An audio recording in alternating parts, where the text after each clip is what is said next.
Enfim, Eduardo Bolsonaro arrependido e pedindo para voltar para o Brasil. As coisas mudaram para quem achava que o Eduardo Bolsonaro estava literalmente vitorioso, as coisas saíram do controle. Neste vídeo nós vamos falar de uma maneira rápida sobre essa situação, mas antes disso, deixa eu me apresentar, eu sou o Cláudio, esse é o canal de Justiça Política e é muito bom ter você por aqui. Bem, o que dá pra gente falar sobre essa situação do Eduardo Bolsonaro desesperado e pedindo para poder voltar aqui ao Brasil? Antes da gente falar sobre essa situação dele arrependido e implorando para poder voltar ao Brasil, é importante a gente simplesmente falar, contar um pouco, ou pelo menos saber de como tudo isso começou. Bem, falando de uma maneira rápida, o Bolsonaro perde as eleições e o STF simplesmente começa a atacar o Bolsonaro e aí a coisa literalmente saiu do controle. O Bolsonaro sabe que vai ser preso e pelo menos a família sabia que ia ser preso e que não tinha outra opção. Eduardo Bolsonaro simplesmente teve uma grande ideia. A ideia era sair daqui do Brasil e ir para os Estados Unidos e começar a atacar o Brasil aqui. Na teoria, pelo menos no plano golpista, esse é um grande plano.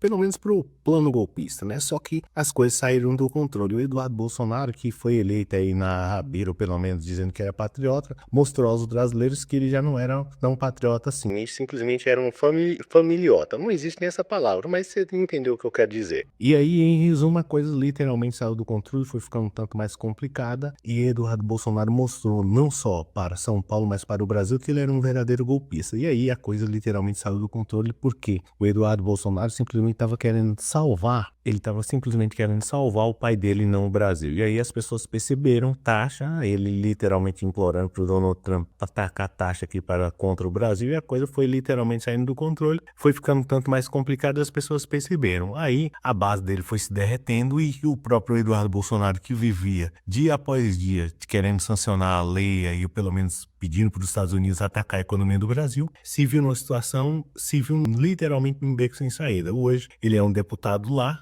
pelo menos assim, que é um verdadeiro absurdo, recebendo dinheiro do Brasil, pelo menos momentaneamente, e atacando a sua própria nação. As pessoas perceberam e agora ele literalmente parou de atacar o Brasil. Você percebeu? Nos últimos dias ele não ataca mais o Brasil, não ataca mais a economia, ou pelo menos agora tá sem saída. O próprio Bolsonaro agora está recluso, dizem que está com crise de sua bolsa lá, diz que está doente, enfim, uma situação extremamente complicada. Agora eles mudaram a estratégia e já vão para dizer que o Bolsonaro está doente, que ele não pode ficar numa prisão comum, tem que ficar numa prisão domiciliar na casa dele. Essa é a história. Então a situação do Eduardo Bolsonaro está complicada, agora ele vai ali pelo menos implorar para Hugo Motta e dentre outros caras aí para ver se consegue alguma vaguinha para ele aqui no Brasil sem ser preso. Dificilmente isso vai acontecer, porque se ele não for punido, Eduardo Bolsonaro, o Bolsonaro não forem punidos, na próxima eleição que eles vão perder, e isso é um título para um próximo vídeo que eu vou explicar para você o porquê que os próprios Bolsonaros já se renderam e já sabem que vão perder a eleição de 2026, mas enfim, é para um outro vídeo, eu vou explicar para você. Mas em resumo, se o Eduardo Bolsonaro, o próprio Bolsonaro não forem punidos, eles vão ficar fazendo isso aí constantemente e aí não vai ter um Brasil, vai ter simplesmente uma república de bolsonarianos.